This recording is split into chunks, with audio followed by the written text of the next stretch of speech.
Oke, baik. Assalamualaikum warahmatullahi wabarakatuh. Ya, selamat pagi semuanya. Sebelumnya, salam kenal kembali. Saya Aldi dari Superteam. Saya di Superteam sebagai lead project digital marketing. Nah, di hari ini sebenarnya mungkin rekan-rekan sudah tahu umum ya ngomongin digital marketing tuh gitu. Kalau zaman dulu brand-brand ataupun perusahaan-perusahaan yang bergerak digital marketing itu suatu hal yang baru gitu. Tapi kalau zaman sekarang, perusahaan ataupun brand-brand yang menggunakan digital marketing udah umum, udah bersaing banget gitu. Nah, makanya kenapa tema yang saya angkat adalah digital marketing optimization, bukan soal basic, bukan soal permukaannya saja, tapi bagaimana caranya kita bisa mengoptimize si digital marketing kita. Nah, kita akan bahas di hari ini ya.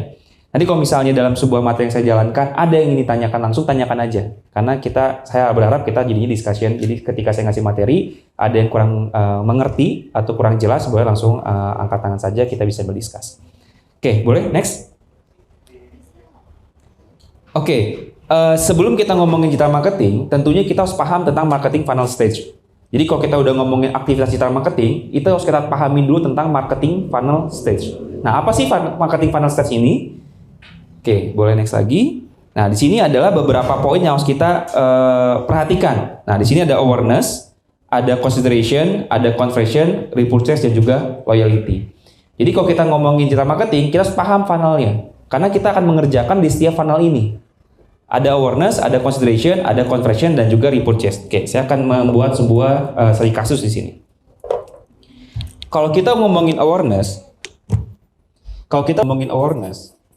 tujuan ini adalah untuk mengejar namanya NV, kalau saya bilang, atau new visitor. Karena kita ngomongin digital marketing, aktivitas digital marketing pasti online ya, sosial media digunakan semuanya.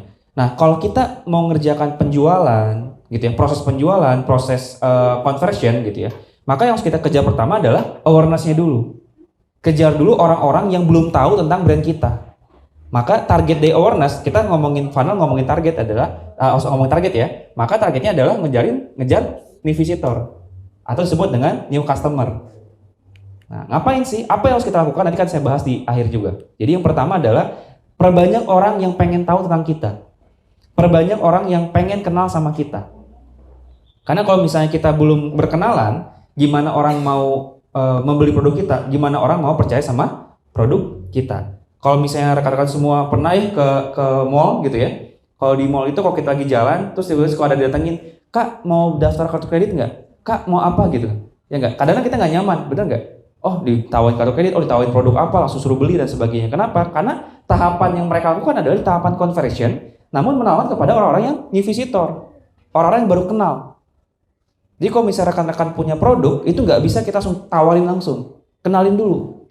Saya itu siapa? Apa gitu ya, bagaimana, baru nanti tahapan selanjutnya adalah dari awareness sendiri.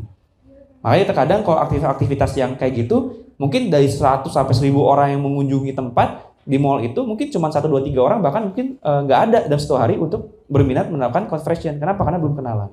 Maka yang pertama harus kita tahu adalah ngomongin tentang awareness ini dulu. Nah, selanjutnya adalah consideration. Kita ngomongin funnel. Ini adalah ngomongin funnel adalah kita yang mempersiapkan kepada customer-nya, bukan sebaliknya. Nah, setelah awareness ada namanya consideration. Consideration adalah tahapan orang-orang yang udah tahu tentang kita, yang sudah tahu tentang kita, dia minat dan dia mencari tahu tentang kita. Nah, nanti kita akan bahas juga nih setiap tahapannya.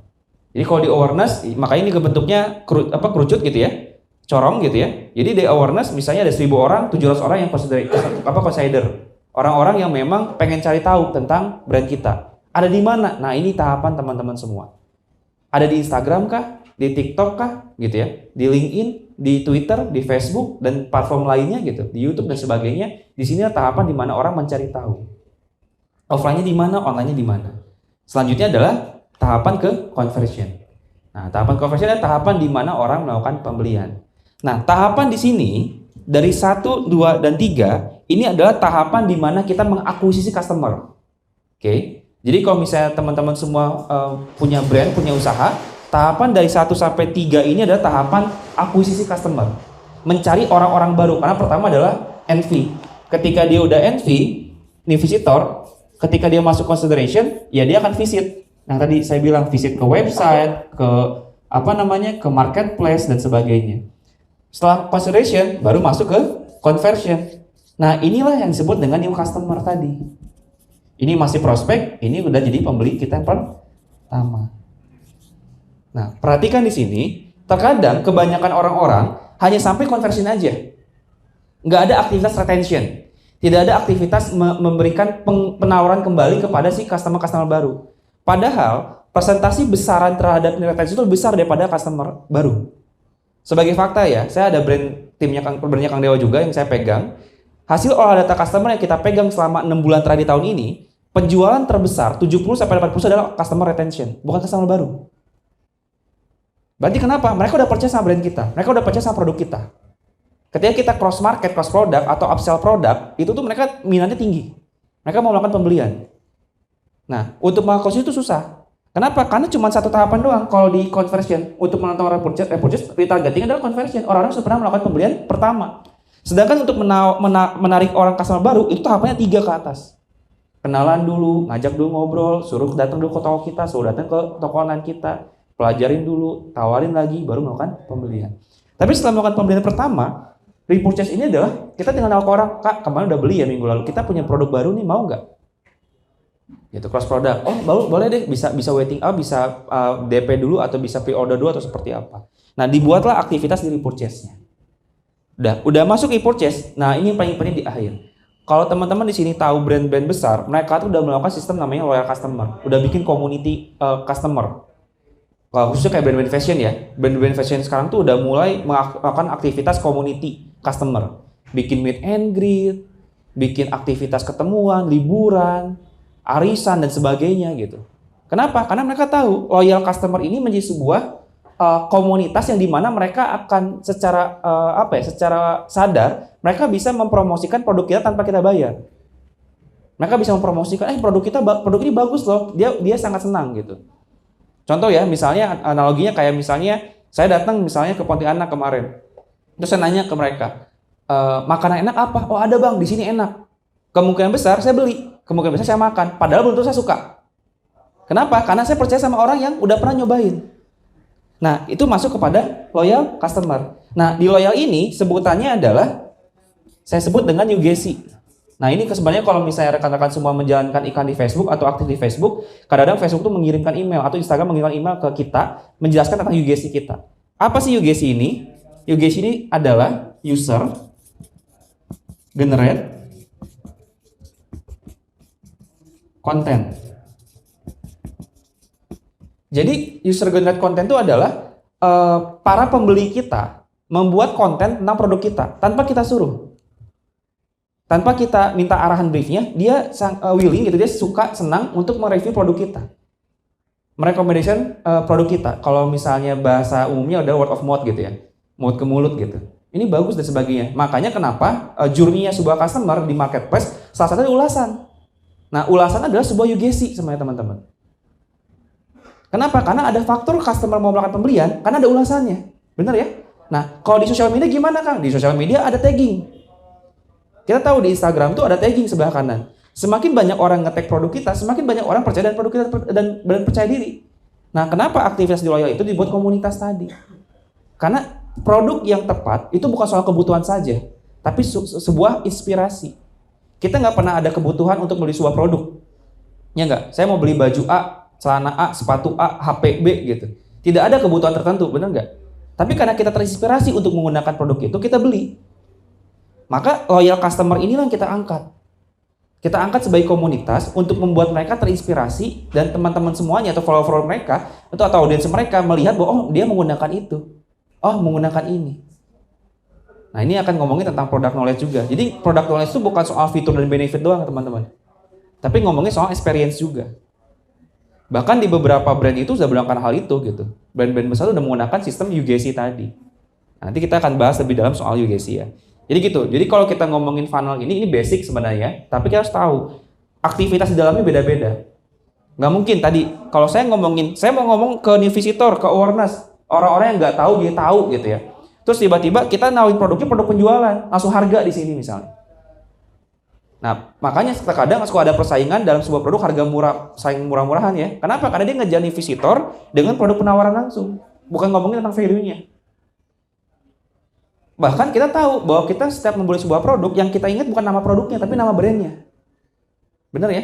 Makanya kalau misalnya saya beli kemeja nih, kemeja ini. Kalau ditanya kemejanya apa, padahal ada ya brand fashion atau khususnya brand fashion suka ada nama-namanya kan setiap produk gitu. Tapi kalau ditanya itu belinya di mana? Oh di brand A, bukan nama produknya.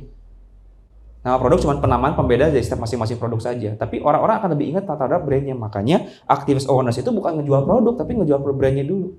Apa value-nya? Apa purpose-nya? Apa manfaatnya buat mereka? Apa yang membuat mereka peduli gitu? Sehingga menjadi sebuah nilai utama membuat mereka percaya, mencari tahu, dan juga melakukan pembelian. Oke, next. Nah, jadi apa itu funnel mapping? Funnel mapping menciptakan representasi yaitu dari strategi penjualan Anda berdasarkan pada marketing funnel. Model ini menjelaskan segala sesuatu dalam proses pemasaran Anda. Jadi, kalau kita udah ngomongin funnel, saya mau ngelakuin awareness, saya mau ngelakuin consideration, udah tahu goals-nya apa. Awareness berarti ngejar nih visitor. Orang-orang yang nggak tahu dia tahu. Kontennya seperti apa? Nah, berarti ngebahas tentang konten pilar. Oh, konten-konten yang entertain. Konten-konten yang keren, konten-konten yang bikin orang menarik untuk visit ke Instagram kita, visit ke toko kita, visit ke marketplace kita, visit ke website kita. Terus udah gitu apa? Ajak lagi orang-orang yang udah tahu tampilan kita, yuk kunjungi toko kita ada beberapa produk, kunjungi dulu. Nanti ada optimasi, saya akan bahas juga optimasinya. Setelah itu conversion baru melakukan penawaran produk. Nah ini sistem-sistem funnel gini juga ngebahas tentang produk launching. Bikin narasi di awal dulu, openingnya seperti apa, membuat orang pengen tahu, mencari tahu, baru akhirnya adalah melakukan pembelian. Stop di pembelian, nggak stop, nggak berhenti. Retention lagi, gimana ya caranya bikin orang yang mau udah beli mau melakukan pembelian lagi. Makanya ada sistem CRM sama saya tuh. Biasanya kalau di brand-brandnya Super Team yang kami pegang, satu posisi yang akan saya sarankan, sangat saya sarankan adalah posisi CRM. Makanya kadang-kadang kalau di setiap brand, ada siapa aja di bagian sales, ada CS aja Kang, wah nggak ada, CRM-nya harus ada. Karena CRM yang akan lebih personal dekat dengan si customer. Bahkan sebagai fakta, ada satu brand yang pas kita lihat di aktivitas CRM kita, satu customer dalam sebulan bisa belanja kita sampai 10 juta. Itu adalah customer yang udah kenal sama brand kita. Belanjanya dia, tingkatan besar belanja dia 10 juta. Customer akuisisi, customer baru, mungkin sebulan mungkin 200-300 ribu gitu.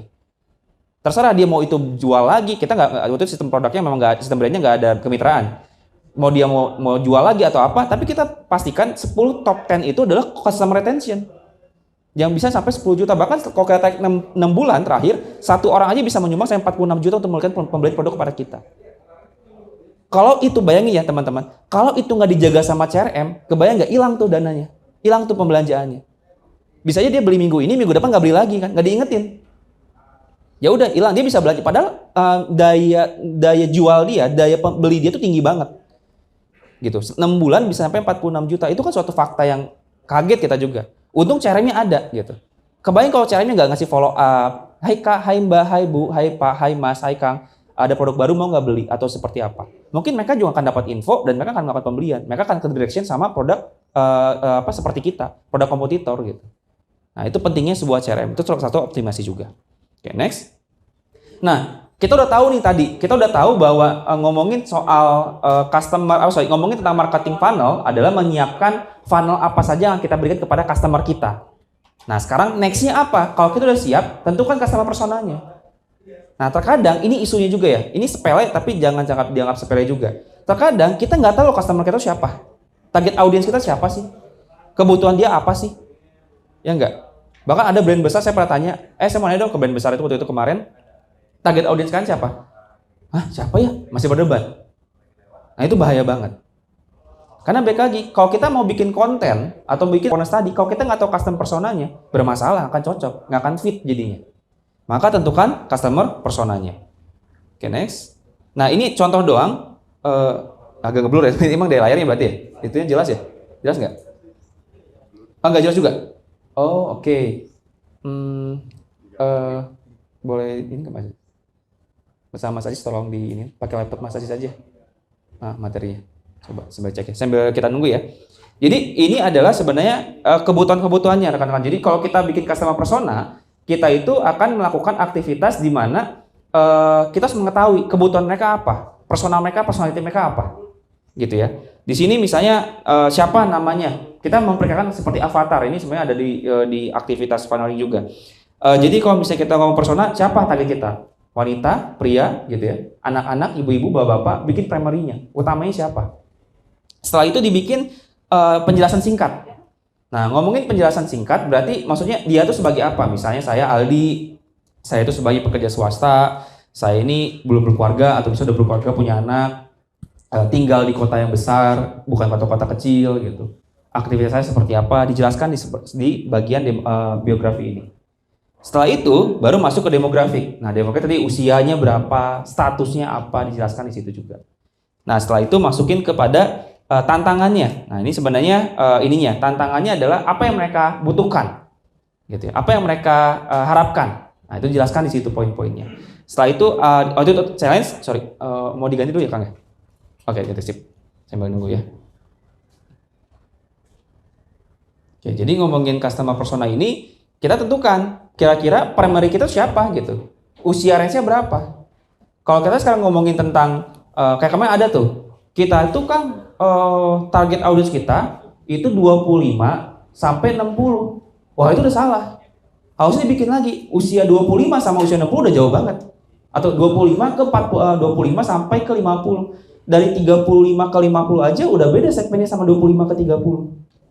Nah, jangan sampai digabungkan sekaligus kayak gitu. Kita harus punya niche yang tepat. Kalau sudah punya niche yang tepat, kita tahu konsumsi kontennya akan seperti apa. Karena pasti berbeda. Konten yang di usia 30 ke atas sama 30 ke bawah pasti berbeda. Pesan yang disampaikan juga beda. Kesan yang didapat juga berbeda. Nah, kalau kita udah nggak tepat terhadap target audiensnya, bisa jadi nggak sesuai juga dengan kontennya. Makanya tentukan customer personanya. Apa yang dibutuhkan, apa yang diinginkan, apa yang ditakutkan. Contoh nih, misalnya nanti kita sedikit aja ya, boleh nanti teman-teman bertanya, nanti saya akan coba buatkan skema konsep terhadap customer persona misalnya. Contoh misalnya brand fashion. Brand fashion, kebutuhan brand fashion apa? Gitu ya. Oh, kebutuhan brand fashion itu biasanya baju-bajunya memang tahan lama gitu ya. Apa yang diinginkan? Yang diinginkannya misalnya dia itu pengen si produknya itu memiliki brand yang besar atau brand yang terkenal atau misalnya ada treatment after sales gitu ya. Apa yang ditakutkan? Oh, yang ditakutkan misalnya produknya ini bahannya tipis gitu ya, atau misalnya nggak ada garansi. Nah, itu menjadi sebuah nilai USP kita atau unique selling proposition kita. Nah, itu jadi sebuah produk. Nah, itu ntar diberikan di tahapan di conversion. Narasi di awareness-nya adalah produk tepat untuk Anda atau brand ini mendukung Anda untuk lebih tampil percaya diri, tampil nyaman dan sebagainya. Nah, tergantung brand kita visinya apa, purpose-nya apa, sehingga memang tertarget dengan si audiens kita. Karena ingat, audiens tidak selalu melihat harga, ada juga niat value. Makanya kalau tadi misalnya, oh ada ya ternyata 6 bulan satu customer bisa menyumbang 40 juta. Wah Kang, itu pasti jual lagi. Iya, jual lagi tapi kita nggak pernah ngasih harga jual. Harga rasa nggak pernah. Mau dia jual harga lebih tinggi ya silakan, tapi kita nggak pernah ngasih harga. Mau dia beli 20, mau beli 30, mau beli 100, kita nggak pernah ngasih harga diskon. Gitu. Bahkan faktanya ketika si tim CS CRM-nya bilang, Kang, Mas saya mau bikin aktivitas nih buat CRM. Aktivitas apa? Bikin diskon. Oke ya, bikin diskon ya. Berapa? 20%, 15% sampai 20%. Pas dijalanin ternyata nggak works, nggak berhasil. Tapi pas kita ngasih diskonnya adalah ongkir, mereka baru mau. Nah, berarti secara customer persona, mereka tuh bukan tinggal di kota-kota yang besar ya atau bisa dekat sama brand kita, tapi jauh-jauh, kota-kota yang jauh ternyata. Jadi yang dia butuhkan bukan lebih kepada diskon, tapi lebih membutuhkan kepada si garis ongkirnya. Nah, Kang, kalau misalnya sekarang di customer emang ada Kang, saya produk misalnya produk fashion atau produk apapun gitu ya. Kerjaan kita tuh misalnya sosioekonomi statusnya adalah B2A gitu ya, yang memang menang ke atas secara penghasilannya. Tapi kita nggak mungkin ngomong ke kota besar. Kenapa? Karena kota besar brand-brand besar udah mengakuisisi dengan besar, dengan masif gitu. Ada nggak kota-kota kecil yang ada? Ada. Saya pun megang brand kayak gitu. Dia melakukan aktivitas hanya untuk kepada menengah ke atas, tapi kota-kota kecil. Ada penjualan, ada penjualannya. Oke, baik lagi. Jadi sini ada demografik, challenge-nya apa gitu di sini. Apa yang mereka takutkan gitu ya terhadap yang berkaitan dengan produk kita yang kita tawarkan. Apa yang dia takutin gitu. Nah, itu menjadi tantangan kita untuk memberikan sebuah inovasi. Makanya kalau ngomongin tentang marketing ya ada brand dan juga ada produk. Kita nggak mungkin juga ngomongin produknya, produk value-nya. Maka tantangan kita dalam sebuah customer persona adalah produk itu penawarannya apa yang bisa tawarkan untuk membuat mereka jadi nggak takut. Gitu ya. Terus apa yang dibutuhkan? Kira-kira apa sih yang dibutuhkan? Kalau produk menengah ke bawah, ini juga di customer persona juga, customer segmen ya. Orang-orang customer menengah ke bawah sama menengah ke atas sudah beda segmennya. Menengah ke bawah, mereka nggak butuh nama brand. Yang mereka butuh adalah harga. Harga murah, ya udah beli, bisa kayak gitu. Menengah ke atas bisa mengupayakan, gitu. Bisa jadi harganya mahal nggak apa-apa, tapi brandnya bagus. Nah itu juga pasti dilihat kebutuhannya apa. Terus opportunity-nya adalah kesempatan di sini adalah apa yang menjadikan customer inginkan terhadap produk kita, yang dilihat sama produk kita. Maka sebut dengan USP. Nah kalau misalnya belum tahu tentang USP, saya akan artikan. Oke, USP. USP adalah unique. Tahu ya, selling proposition tadi. Nah, unique USP ini adalah sebelum kita membuat sebuah proposition ini, kita bikin poinnya apa? Apa yang menjadi nilai poin utama kita sebagai nilai unik? Ngomongin nilai unik bukan ngomongin fitur ya, tidak hanya ngomongin fitur doang, tapi ngomongin experience tadi. Apa aja experience-nya? Makanya terkadang kalau kita pakai baju atau pakai sepatu, pakai produk-produk yang dikenakan suka, oh kok ini lebih nyaman ya, lebih tebal, lebih ringan. Padahal sebetulnya tuh beda sama produk kompetitor lainnya. Nah maka dibuatkan experience tadi terhadap produknya. Sehingga itu menjadi sebuah keyakinan bahwa mereka memang suka sama produk kita karena kenyamanan secara personality-nya, bukan soal benefit ataupun fiturnya. Oke, sip, next. Oke, udah ngomongin tentang customer persona, kita bikin behavior. Nah ini yang menarik. Kalau kita bisa melihat customer behavior zaman sekarang itu berbeda dengan customer behavior yang dulu. Mungkin kalau dulu, zaman e-commerce dulu tuh ngiklan, pakai landing page, langsung banyak pembelian. Mungkin sekarang nggak kayak gitu. Prosesnya banyak banget, tapi yang beli belum tentu banyak. Kalau zaman dulu kita ngiklan apa, cepet banget habisnya. Tapi kalau sekarang butuh prosesnya. Kenapa? Nah ini boleh next lagi. Karena dalam sebuah customer behavior udah ada perubahan. Nah, teman-teman semua, yang awalnya orang tuh AIDA, attract, interest, desire, action, dia dapat konten, dia dapat produk, dia dapat brand, dia tertarik, dia menentukan beli atau enggak. Kalau beli ya langsung ke action. Sekarang tuh enggak, ada tahapan searching. Mungkin kita juga pernah ya, kita ke mall atau kemana, udah ke mall, berapa mas harganya? 100.000, bentar ya lihat Shopee, ada nggak yang lebih murah? Ada kayak gitu ya, cari lagi, oh ada nih belum kayak gitu. Karena kenapa? Karena kita udah banyak banget referensi, udah banyak literasinya, sehingga tidak bisa hanya fokus satu produk doang. Itu kenapa dalam sebuah marketplace ada namanya produk serupa. Nah mungkin kalau rekan-rekan semua yang berjalan aktivitas iklan di marketplace, itu juga udah tahu mungkin ya, ada namanya produk serupa. Kenapa? Karena orang itu udah bersaing dengan produk serupa tadi. Gitu. Ada lihat produk satu, misalnya brand A yang terkenal, ke bawah scroll dikit, ada produk serupa. Oh harganya berbeda, oh produknya berbeda, oh kontennya lebih bagus dan sebagainya. Makanya dalam hal ini, kita harus cari bagaimana caranya ketika dia search di sini ke action-nya tuh banyak gitu.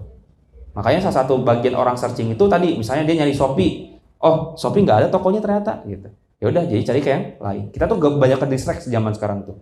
Buka Shopee dikit tiba-tiba ada produk serupa. Di Tokopedia begitu juga sama. Buka IG brand A pas keluar dapat ikan brand B gitu dengan industri yang sama. Persaingannya ketat banget. Bahkan sekarang tuh udah main tentang biaya di iklan, khususnya Meta Ads gitu ya. Biaya itu udah nggak bisa murah-murah doang sekarang, udah main spendnya agak gede supaya bersaing secara biddingnya. Makanya persaingannya akan lebih ketat. Makanya baik lagi kalau kita nggak punya aktivitas funnel dengan baik secara organik, gimana caranya kita mau melakukan aktivitas iklan? Jadi konsep iklan itu bukan membantu, bukan di solusi utama, tapi sebagai optimasi. Gitu. Utamanya adalah perbanyak organiknya dulu, gitu ya.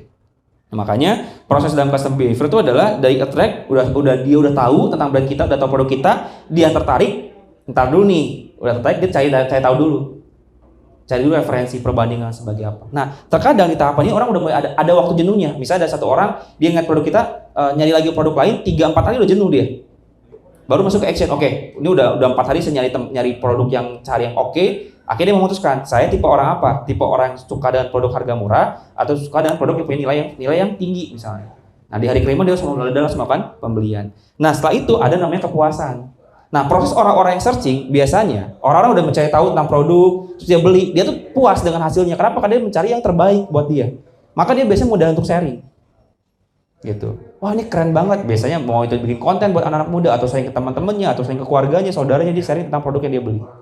Gitu. Dia bangga. Kenapa? Karena dia punya proses, dia punya effort. Nah makanya ini di sharing ini tadi yang masuknya adalah di loyal customer ataupun di tahapan UGC tadi. Makanya kalau teman-teman tahu brand-brand sekarang UGC itu udah bukan ditunggu. Nah ini kuncinya. UGC itu dibuat.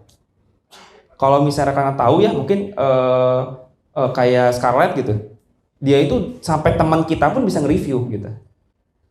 Kenapa? Karena dia udah bikin UGC-nya mereka itu adalah membuat konten terhadap usernya langsung, bukan endorsement jadinya. Tapi di set sebagai pengguna, di set sebagai pembeli.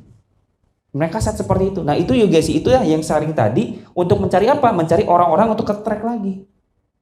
Dia akan ngecek, kalau ini sistem QOL ya, dia akan ngecek orang-orang yang mungkin di bawah 10.000 followernya, karena itu lebih make sense sebagai user, digunakan produknya secara konsisten membuat konten, audiens dia, follower dia, itu membuat terinspirasi dengan produk yang digunakan. Karena kepercayaan tadi sama teman. Karena kalau sistemnya endorsement kayak influencer mega gitu ya, atau besar, tentunya mereka itu, ini mah nggak akan mungkin saya tanya mungkin akan dijawab gitu. Tapi kalau yang udah levelnya UGC, yang user-user tadi, yang follow-nya mungkin dikit, ketika ditanya, Mas Ali pakai apa? Pakai ini, saya mau beli juga deh jadinya gitu. Karena kedekatan personality. Makanya aktivitas sharing pun harus kita lakukan. Apa yang harus kita lakukan? Contoh misalnya kalau aktivitas offline, mungkin pernah ya, aktivitas offline misalnya beli produk apa, beli makan apa, kalau bikin ulasan di Google dapat diskon gitu. Buat apa ya tadi meningkatkan rating kepercayaan terhadap brand itu sendiri. Nah, itu yang kita jaga. Oke, next. Nah, sekarang baru masuknya. Ini poin nanti setelah ini kita bisa sharing ya. Poin terakhirnya adalah bagaimana cara mobilisasi digital marketing ketika kita udah bikin funnelnya. Oke, kita udah bikin funnel. Kita udah tahu persona customer kita, target audiensnya udah jelas, sosioekonomi statusnya apa, usianya berapa, gendernya apa, kerja di mana, aktivitas ngapain, buying behaviornya ngapain gitu, apa yang ditakutkan, apa yang dibutuhkan, apa yang diinginkan. Apalagi kita udah siap semua itu. Terakhirnya adalah bagaimana mengoptimasinya. Nah, next. Cara mengoptimasi ada dua, ada organic optimization, ada paid traffic optimization. Gitu. Kalau misalnya kita ngomongin optimasi, berarti kita udah ngomongin akselerasi. Optimasi kebagi dua, effort sama biaya gitu ya. Ada modal. Makanya dibagi organic optimization sama paid traffic optimization. Oke, next. Nah, di organic optimization ini ada beberapa poin yang bisa saya sarankan. Tadi pertama ada social media channel. Kita harus pikirkan channel kita digunakan di mana. Gitu ya. Jangan sampai kita nggak tahu channel kita tuh dibutuhkan di mana. TikTok butuh nggak gitu. Jangan sampai kita buka channel banyak gitu ya, tapi nggak ada effortnya, nggak ada optimasi. Karena ingat, effort itu nggak ada batas loh, batasnya kita doang. Beda sama budgeting ya, sama paid traffic, paid ads gitu ya. Batasnya apa? Batas modal kan. Kita punya modal berapa, kita punya budget berapa, ya itu terbatas. Tapi kalau effort tuh bisa, ya kalau kita kuat 24 jam kita cari caranya kan. Oh kenal gimana, datang ke tempat kayak gini, sharing dan sebagainya, atau apapun prospek carinya kita cari. Nah makanya tentukan sosial media kita di mana tempatnya. Apakah cukup Instagram saja gitu ya? Kalau tadi misalnya usia menang ke atas, usia 40 ke atas, biasanya di mana sih aktifnya? Oh, bukan di Instagram, di Facebook. Nah, ini menarik juga. Sekarang ada optimasi brand yang kami pegang di Super Team itu, kita optimasi bukan di Instagram. Instagramnya nggak ada apa-apa, teman-teman. Kita aktifasi di Facebooknya. Bahkan kalau rekan-rekan tahu ya, Facebook sekarang tuh ada namanya live producer. Jadi kita tahu ketika kita optimasi, akhirnya ketemu akan jalan-jalannya, benar nggak? Kunci-kunci kita, oh ini ternyata bisa gini, ternyata ini. Dan ternyata waktu kita target audiens kita usia 40 tahun ke atas, kita aktifkan di Facebook dan optimasikan di Facebook dengan organik. Kita mau live di Facebook, ternyata di live Facebook udah ada produser sekarang. Bisa ngatur di laptop, bisa kayak OBS kayak gitu. Bisa ngatur komen segalanya. Bahkan saat ini saya lagi punya planning strategi bagaimana caranya live Facebook bisa diiklanin, karena nggak bisa. Saya nemu caranya, ternyata ada penjualan. Nah, lagi tes sekarang juga. Karena kalau kita nggak punya mindset untuk optimasi, kita nggak punya tracknya, nggak punya jalannya. Makanya kita harus tahu kita mau optimasi di mana. Di Facebook nih, optimasi, cari caranya apa aja bisa kita lakukan. Oh ternyata di Facebook itu grup tuh banyak aktivitasnya. Bahkan kemarin ada viral juga ya di grup Facebook, rame katanya. Tempat buat cerita sharing itu jadi rame, masuk berita. Dikejar di sana. Gitu. Nah dibikin funnelnya. Oke, audiens kita di mana saja, sosial medianya, sales channel kita di mana saja. Nah dari Facebook udah diaktifkan, channelnya kemana? Karena waktu itu usia 40 tahun ke atas, nggak mungkin kita kasih ke marketplace, kita kasih kemana? Ke WhatsApp. Gitu. Sehari kita live itu optimasi 12 jam kita live di Facebook. Sekali live 3 jam per orang gantian itu di atas 100 itu udah bisa dipastikan live-nya banyak terus. Tiap harinya kita udah pasti pesanan. Nah itu kejarannya memang tadi optimasi organik. Effortnya harus dikuatin, SDM-nya dikuatin, orangnya dikuatin, waktunya dikuatin. Nggak pakai biaya kita di situ waktu awal. Nanti baru kalau udah terbangun, terkonsistensikan gitu ya, berpeluang untuk akselerasi, next-nya baru ke paid ads, iklankan baru jalankan. Gitu. Jangan sebaliknya, iklan dulu baru organik. Gitu. Nanti kita bahas bagaimana prosesnya. Oke, selanjutnya konten sosial media. Nah, ngomongin konten sosial media, ngomongin konten tuh nggak ada tolak ukurnya bagus dan buruknya. Kita nggak pernah tahu tolak ukur konten sosial media seperti apa. Kadang buat saya itu bagus, kadang buat orang nggak bagus. Makanya balik lagi, customer persona kita itu siapa? behavior mereka tuh gimana gitu, supaya kita cocok dengan konten yang kita bangun. Ingat, namanya konten sosial media itu bukan konten jualan. Karena kita ngejar audiens yang bersosial media, di media sosial gitu kan. Dia melakukan aktivitas sosial, apa yang sedang dilakukan di aktivitasnya. Makanya beberapa brand itu bikin sharing di story, bikin sharing di Instagram, bikin gimmick dan sebagainya, bikin narasi yang baik, sehingga mereka nggak fokus pada produknya dulu, tapi mengumpulkan sebuah prospek. Selanjutnya campaign. Nah, campaign itu maksudnya apa? Campaign itu bikin tema-tema di sosial media, bikin forum discussion, gitu ya. Jadi ngomongin misalnya, oh tema sekarang lagi rame apa, nah dibikin isu-isunya. Bikin orang minatnya seperti apa, dibikin campaign, mini campaign lah bahasanya. Jadi di aktivitas di mini campaign. Selanjutnya apa? Database. Nah ini penting. Terkadang ternyata masih ada aja brand yang, Kang, Mas saya punya brand, saya punya database customer, tapi saya nggak tahu harus diapain. Gitu. Nah itulah kenapa harus ada CRM. Follow up sama CRM, suruh save number kita, suruh bikin apa. Kita nggak punya CRM, gimana? Punya channel nggak?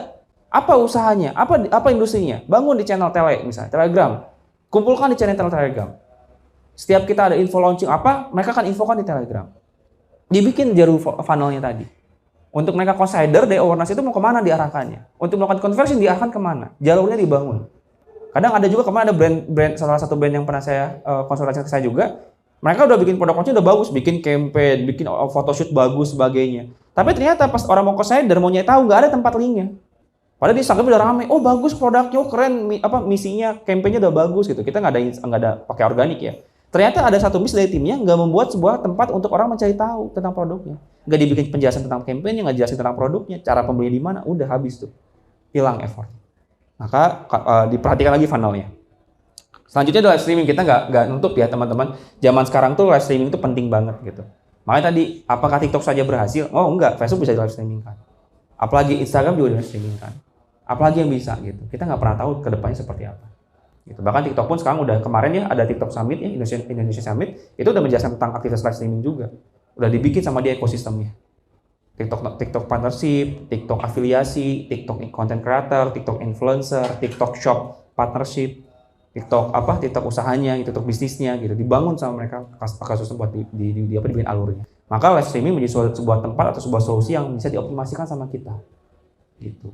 Bagaimana next caranya? Kita bisa discuss nanti untuk secara teknisnya. Selanjutnya adalah UGC. Nah, ngomongin UGC tadi ya, user generate content. Gimana caranya membuat orang-orang mau melakukan melakukan review user. Contoh misalnya, kemarin kita ada juga orang-orang kita mau launching di Shopee atau di Marketplace. Cara mereka untuk bikin ulasan, kita kasih diskon tapi personal. Teman-teman kita kasih ke 20 orang pembeli pertama di Marketplace yang mau ngasih ulasan, kita akan kasih diskon tapi saya nge-DM. Pas nge-DM kita follow up. Nah, itu diakuisisi kan? Oh, ternyata dari 100 follower, misalnya kata masih baru 100 follower, ada 20 orang yang minat untuk buat ulasan di Marketplace saya. Oke, 20% dong dari 100 orang ini. Memungkinkan nggak 20% ini melakukan retention? Memungkinkan, makanya database kita ambil. Nah, dibikin jalurnya kayak tadi. Dia nge-DM dulu. Makanya sekarang kalau kita lihat ya, kalau saya lihat ada beberapa aktivitas behavior itu, ada yang order by DM, order by WhatsApp, order by website, sama order by Marketplace. Nah, bagaimana optimasi masing-masing dibikin sama kita jalur-jalurnya. Oh, order by DM nanti kita bikin story jam segini. Oh, order yang by WhatsApp kayaknya kita akan di sini kayak gini, dibikin alurnya biar nggak berteburkan tapi semua bisa dioptimize. Gitu ya. Oke, next. Nah, ini adalah paid traffic.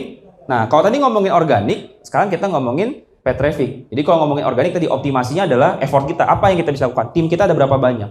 Posisi apa yang kita butuhkan dalam sebuah optimasi organik. Tapi kalau ngomongin paid traffic, ya ngomongin iklan ya, ngomongin biaya, berarti apa saja bisa kita lakukan ya? Ada di Meta Ads, TikTok Ads, Google Ads, Marketplace Ads.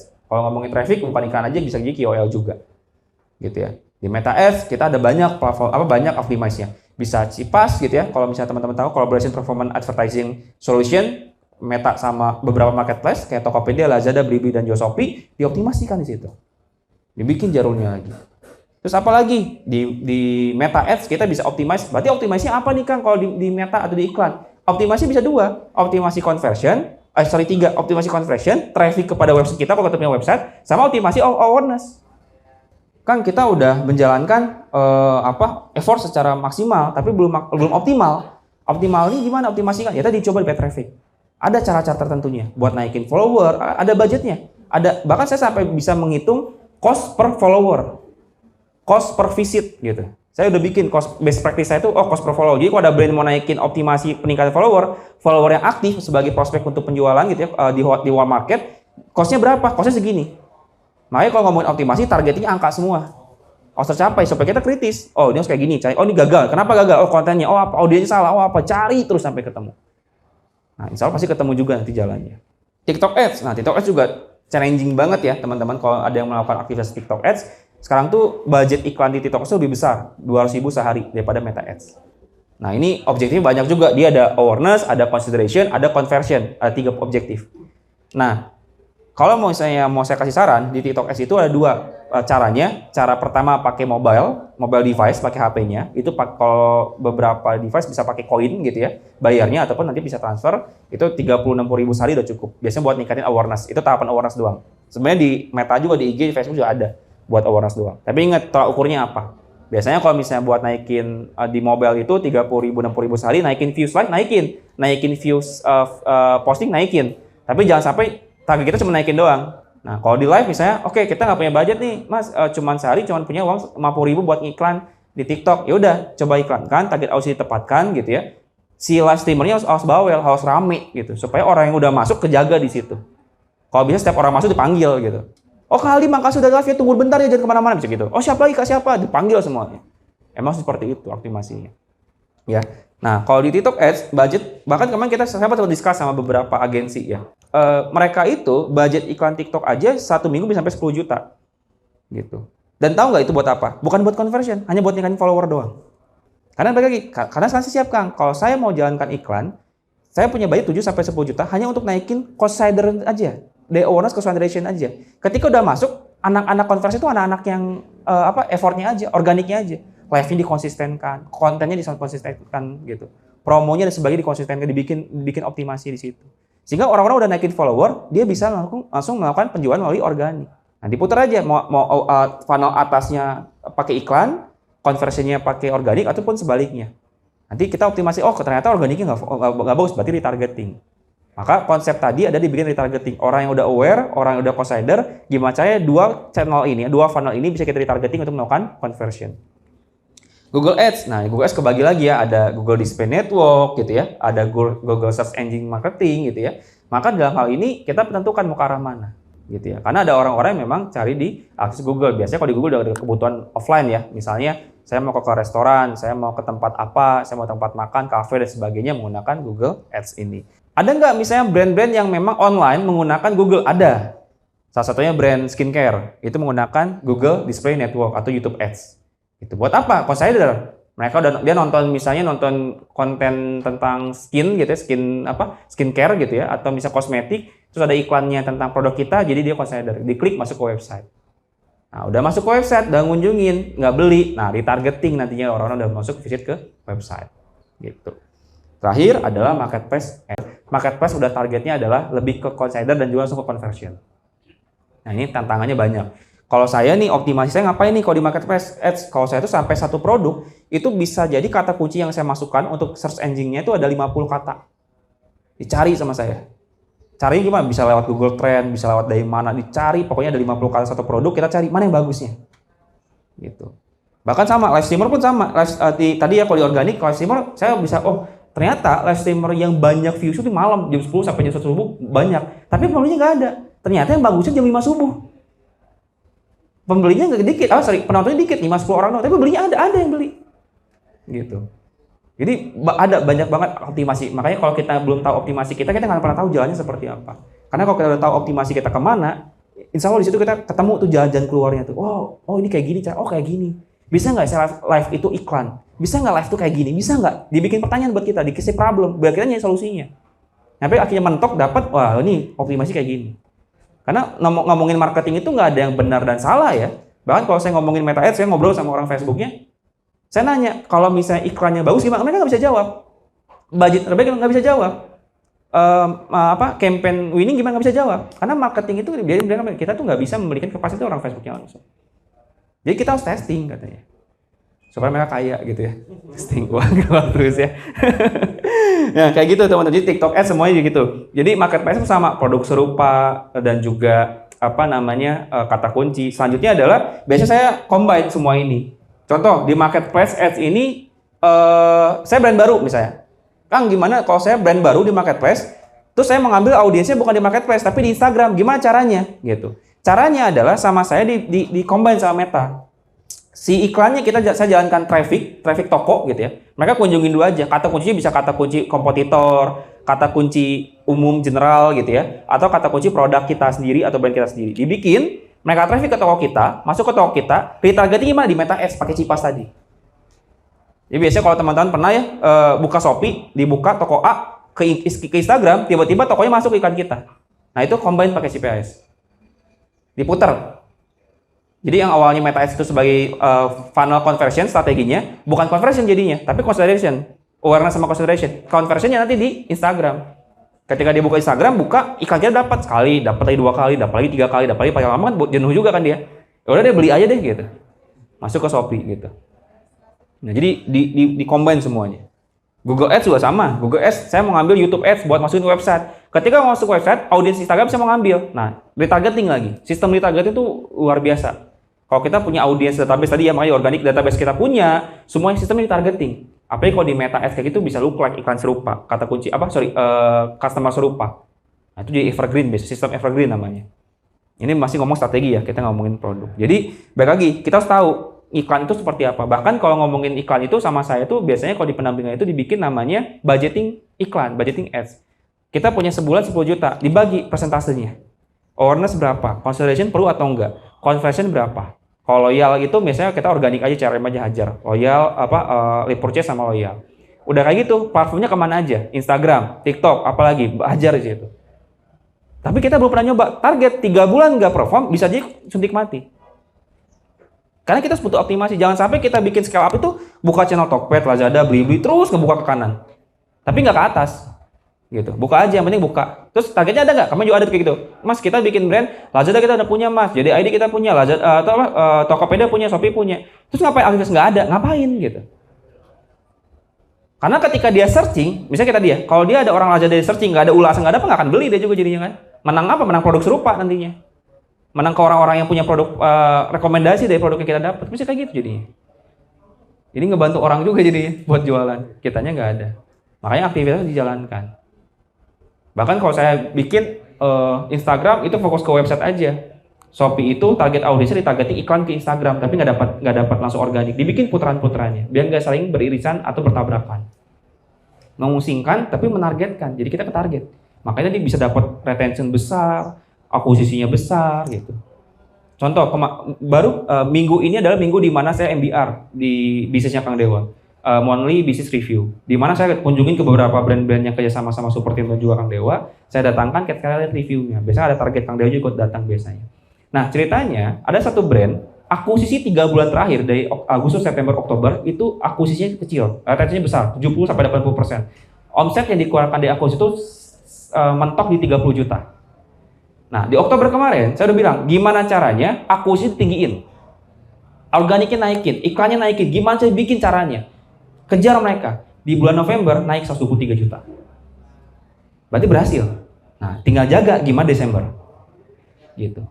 Tapi ternyata faktanya pas saya kemarin datang, retensinya berkurang. Wah, nurunin. Berarti CRM-nya belum bisa maksimal lagi. Apa sih CRM gimana caranya? Mana presentasinya? Mana reportnya? Dibikin capturean. Sampai capture chat saya cek satu-satu. Karena itu ujung tanduk kita CS sama CRM itu.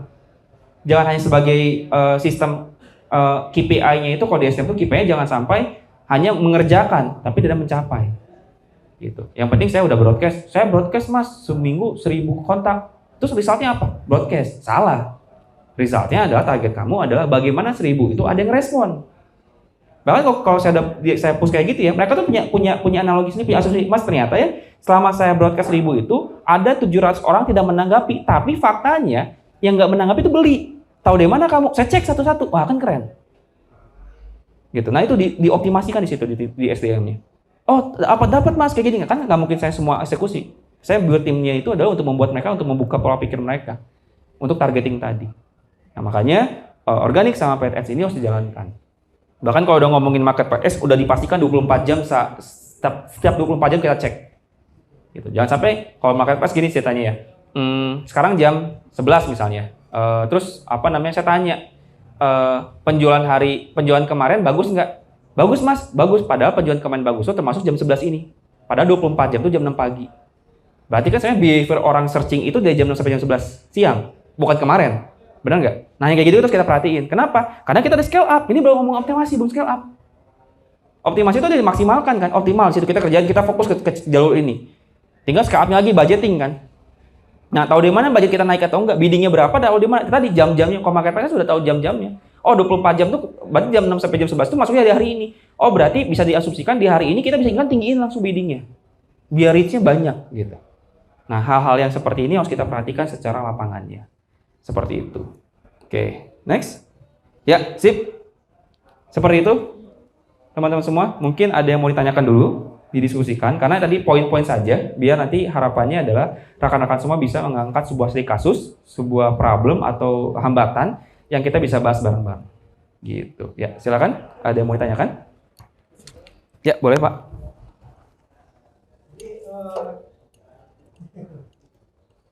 Assalamualaikum warahmatullahi wabarakatuh. Waalaikumsalam warahmatullahi wabarakatuh. Yang saya mau tanyakan begini, yang pertama untuk pemula itu ya, yang usaha pemula. Kita kadang-kadang harus menentukan pakai organik atau pakai paid gitu ya. Nah, ternyata setelah dilakukan di organik mereka gagal ya. Terus dicoba di paid mereka kekurangan dengan istilahnya biaya gitu. Nah, saya mau nanya, yang jadi pertanyaan buat saya itu lebih baiknya di mana gitu? Apakah di organik atau di paid yang harus terus mengeluarkan biaya itu ya? Untuk yang pemula itu. Siap, oke. Ada yang saya dengar tadi kayaknya ini mah yang udah kayak udah bagus gitu ya, udah berjalan gitu ya. Oke, menarik. Nah, pertanyaannya adalah gini, Kang, pernah nggak megang brand baru gitu kan? Ini kan kalau saya pasti berkata bukan nggak pernah melakukan. Saya jalankan, saya buktikan, saya apakan supaya jadi sebuah hal yang memang bisa kasus yang memang tepat. Kemarin ini saya megang salah satu brand parfum, ceritanya itu brandnya baru 2-3 bulan gitu ya. Kita konsultasi bareng, dia ketemu, Kang saya minta bantuan, bagaimana caranya? Parfumnya targetnya buat siapa? Saya bilang, target audiensnya adalah anak muda. Oke, anak muda di mana? Di TikTok. Bikin konten tiap hari, saya bilang gitu. Konten tiap hari, angkatnya bukan produk, tapi isu dari parfumnya. Apa yang kamu nilai dari parfumnya? Produk USP. Ternyata produk dia itu case-nya tuh anti pecah. Gitu ya, ini menarik. Terus saya buka, saya suruh bawa tempat parfumnya. Pas saya buka, dia tuh ada kainnya di dalamnya. Pas saya buka, tahu nggak? Produk yang bagus itu punya experience first impression terhadap produknya. Makanya kenapa YouTube dulu, zaman-zaman dulu, yang ramai itu udah unboxing. Kenapa? Karena first impression, ada feel, ada experience. Kita pun senang lihatnya. Padahal kan apa sih, buka doang gitu ya. Tapi kayak keren banget, gunting, pada sobek. Tapi orang senang, ada satisfying di dalamnya. Maka di dalam situ kita bikin experience. Ketika dibuat kotaknya, itu ada wanginya. Jadi kita kasih bibit parfumnya, kita teteskan di kainnya, pasti buka wangi. Ulasan itu yang membuat orang penasaran. Wah keren ya, pasti buka udah wangi, udah ada feel-nya. Nah setelah itu kita tambahin lagi bibit baru, ya varian baru yang kecil aja, buat tester aja. Nah, jadi kalau ngomongin sekarang aktifnya apa di organik, kembangkan produknya, apa yang bisa dikembangkan dari segi produknya dulu. Produknya apa yang bisa kita kembangkan? Ketika produk bisa dikembangkan, kaitkan dengan behavior customer-nya. Kita ngasih tahu kalau parfum kita wangi atau apa. Bahkan pas saya lihat nama brandnya itu jauh banget dari kata-kata produk, Pak. Tapi namanya itu nama kata sifat si nama brandnya ya. Dan saya lihat, oh kata sifat ini memang dekat dengan kaitannya dengan anak muda. Bikin aja quotes galau, quotes motivasi gitu maksudnya. Galau, jangan galau, jangan sedih gitu, dibikin motivasi buat naikin engagement, naik. Bahkan ada orang ngomong gitu, halo teman-teman semua, hai guys, tahu nggak? Kalau ketika lu bla bla bla lu harus kayak gini gitu aja. Itu naikin experience. Bahkan ketika di TikTok, hal itu ada pembelian karena kita nawarin keranjang kuning di bawahnya. Jadi kalau mau pertama lakukan adalah saya pasti sarankan organik dulu, karena baru. Bahkan kalau pendampingan di super team, setiap orang yang mau berdamping sama saya, kita harus buka dulu neraca bisnisnya. Dia sustain nggak untuk kita berdamping? Kita kerjasama kan. Optimasinya adalah scale up, omset kan pasti. Walaupun kita nggak bisa menjamin omsetnya naik atau enggak, tapi kita optimalkan. Gimana kita kerjasama nih? Coba lihat neraca bisnisnya, mana keuntungannya, utang piutangnya gimana, asetnya ada berapa, omsetnya berapa rata tiap bulan. Kita bisa memperhitungkan, wah ini siap buat naikin budgeting. Kalau nggak siap, nggak kita sarankan Pak. Karena budget itu kan terbatas. Ntar kepikirannya adalah, makanya kalau biasa kayak yang biar kayak kemarin itu kita bahas juga biaya operasionalnya. Bahkan HPP itu harus di bawah 60%. Target, oh ini tinggi, atau enggak biaya 60 naik 60%, bagaimana harga HJP-nya, harga jual produknya, itu harus lebih tinggi. Kita bikin rumusnya. Gitu, HPP sama dengan HJP dibagi 40%, berapa biaya HPP yang harus kita lakukan? Atau kalau yang HPP-nya ditambah 40%, HJP-nya itu. Nah, message nggak kepada produk audiens kita? Karena semua tentang target audiens, Pak. Kalau kita nggak tahu target audiens kita, behavior kita, analoginya dia harus ngapain, ya kita nggak akan pernah tahu bikin konten seperti apa, karena kita ngerjain konten pasti, Pak. Susah kalau kita ngomongin digital marketing, kita ngomongin digital marketing ya, bukan offline ya, kita ngomongin online. Bagaimana caranya orang bisa merasa puas melihat produk kita? Gimana caranya orang tuh ketika produk kita suka? Susah kan?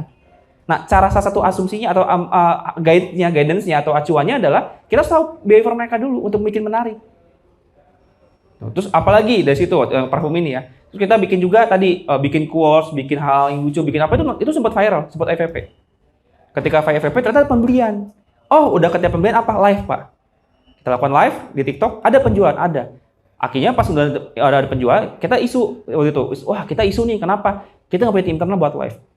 Akhirnya kita gimana? Oke, optimasi live streaming. Cari sama kita. Kita cari orang-orang yang mau live. Kita kasih kayak sistem aviasi ya, diskon setiap penjualan dapat untung, dapat apa yang kita lakukan. Nah, itu berjalan, alhamdulillah ada penjualan terus. Jadi kalau misalnya pertanyaannya adalah bagaimana cara melakukan, pertama adalah organiknya ditentukan. Target audiensnya seperti apa? Behaviornya di mana? Ini hal yang menarik ya. Brand yang kami pegang bukan hanya brand produk itu. NGO pun kita pegang gitu ya. Kayak Dave Foundation pun kami pegang. Dan bagaimana meningkatkan mereka untuk banyak donasi kan? Maksudnya, bagaimana caranya banyak donasi kepada kita buat kita proyeknya berjalan. Itu kan harus ada targetnya. Target audiens siapa? Penggunanya di mana?